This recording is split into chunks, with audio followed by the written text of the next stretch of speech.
Yes.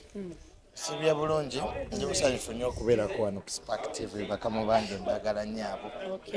Mwebale byonna bye mukolera eggwanga mbagala nnyo naddala ggwe. Olabiridde nno muto ng'omu ku baasooka okunkolako internet nze yasooka sinziza naye era bwe bityo naye nga kyetubaddeku wano Bebekulu abadde alonkinga aze n'adressinga eggwanga ng'alitegeeza nti akoze album single album eyitibwa Circumference agijje mu Break the Chains. Album si ya bifaananyi bannayige tuliko ya nnyimba so waliwo ate album akubye ebifaananyi n'abiteeka mu album eno ya nnyimba kyo bantwala emisinde nalabye neriri puzzle muganda wange naye kabuze kate bamuyiseemu emiggo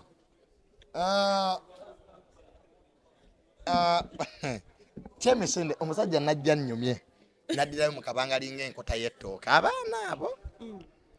naye nga tetubayinaako buzibu manyi bagamba nti buli mulembe gubeerako abaago n'abagutegeerera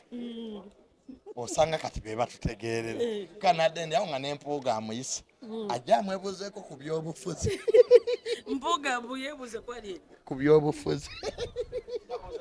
yakoza kingo kisekeredde n'empuuga neetategeera bulungi kakati oyita otya ali nesikeni olwakutta omuzinalo naffe n'abali wano tuli babbi ono yabba bitaano nabba kasimu so Alien Skin musajja wa amaanyi and is going to make a lot of history because abo ba Alien Skin katafe kye batusinga abali eno tebagenda kukola bintu normally tebagenda kukola bintu nga tubadde tubikola. Alien Skin is changing the society order and nabeetondera ddala era ne bantwala emisinde mune kati abo abaana obalaba olina okukakana ku ntegeera yaabwe kati ze juni emyaka gye natuukako nga bawiini nze nsene enjigiriza ekintu kimu obukkakkamu ku abangi tubalabye ne bakola ki ne bavaawo ate ffe ne tusigalawo so abantu boyitako okwambuka era bojja okwetaaga ng'okola ki yensi eno kati ze Alien Skin njogera naye mukisooka mukwano gwange aye n'abaali bannumba bambi okunkuba ku kooti si baali eno bayinza okuba bantu ba bulijjo bantu balina entalo nnyingi bayinza okuba ng'aliwo omulala eyabakola ki so si baali Alien Skin. That's not true. Society ina interest zotamanyi na kumanyi kali Bebekulu taziwa nakola press conference wali yabajjo muvumo ninga webuza musajja ze ayogedde ebigambo bitono biri na mu luzungu ne waliwo bageno muvuma lwacha ayogedde oluzungu lwacha ayogedde so ensibu etyo but we should just learn to live with people buli omu aweemu n'ekitiibwa bannamawulire banne tubawe ekitiibwa mukuba bannamawulire nabo bakola mirimu gyabwe kitegeera amawulire gajja kubeerawo kubanga amawulire twagakola ki twagasangawo bantu baleke bawa opinioni zaabwe because obeera nga bakuwagira nga teriyo bakuvuma oluusi totereera era nze nebaza nnyo abanvuma munyambye oku outgrowing ebintu ebimu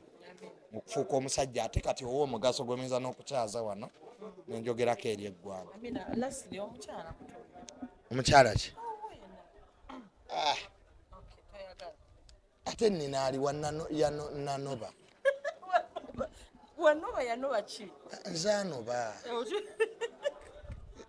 iseba nfumbirwa bufumbiri nfumbayo wiiki emu nennyini nanobye sente zawedde kati netegekera basama babayita ba rich aunties kati betwetegekera tusiba majimu kale so ekintu kyenjagadde ku Bebekulu nti abayimbi balina okutegeera okuba abantu okutambula n'eggaali okweyisa mu neeyisa etabawa kitiibwa kijja kwongera ku brandi zaabwe n'amannya gaabwe. Bebekulu akoze press conference eno mu kifo ekiri respectable tugenze ku press conference z'abayimbi n'akuteeka mu bbaala bw'abateeka mu bbaala n'ajja mu kifo ky'okwogera ebyamuleese ebituufu n'atandika kulumba bayimbi banne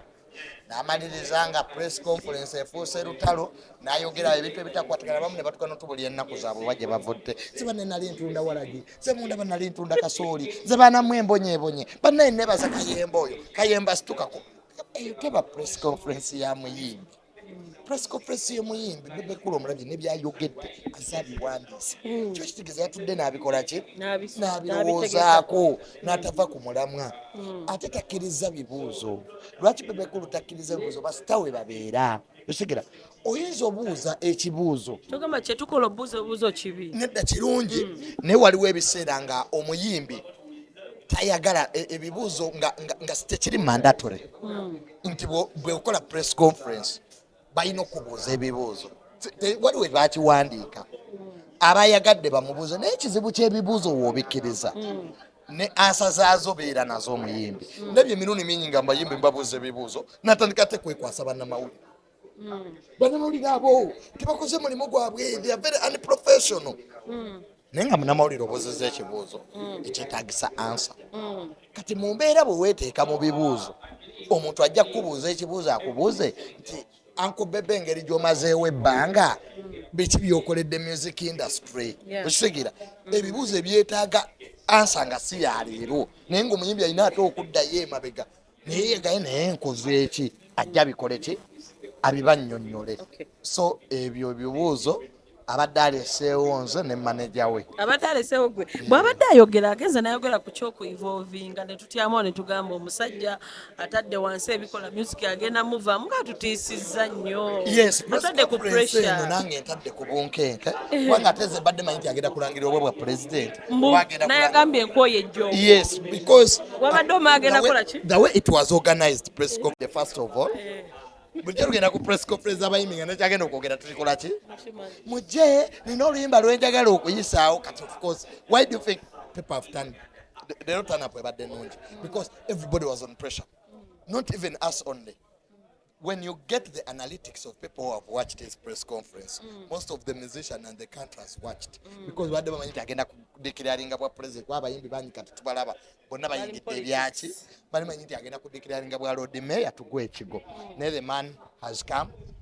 with the curiosity we had with the anxiety we had because we didn't know anything najja n'ayogera bulungi nnyo ebigambo bina bisengeka ebadde mu luzungu kati circumference ate bana ba TikTok bakwano bange ba chicken bawulidde circumcision nedda kibadde circumference abeera tulese tubanyonyo aba TikTok olupapula lwatuwadde luliwa yes give me that paper Bebekulu akoze ekintu kyenjagadde nnyo olupapula luliwa abadde precise nnyo wano okwate nesimu n'osikaninga oluyimba n'olulaba eno scan kyekyagiteesezaako you just scan use your phone scan n'ofuna oluyimba abayimbi bakikozesa get these papers scan your song osigabe so that people can just do like this no scanninga scan esimu yo n'esoma atugambye peseta n'ekyo tubadde no anti ye Bebekulu kati target market ye urban youth kivula wano tulabyewo batakataka okay ba urban youth bano nyimbira lugazi simanya kawala mu b'ebyennyanja abo bo bajja mulindamu okay yes he was akozesezza luzungu ate bafaani yes bafaani ba Bebekulu ba urban osegera because ye kyasettinga kya Africa naki bw'oyagala nnyo ogende eno wansi okwate eyo waliyo abaliyo betwalekerayo kyova olaba kirabe wekyentega omuzinda nemana gwetokowa ntalo mwagala tulaba mumakomera buli olukya kulisimasi nga abalamuzi bakomawo February era oyagala nkubewo erinnya ly'omuyimbi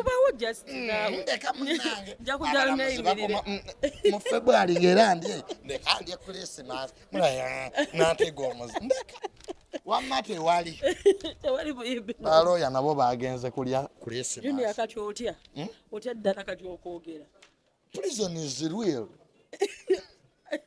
gwali enisikini yakavaayo alina ekirungi kyaliyogerako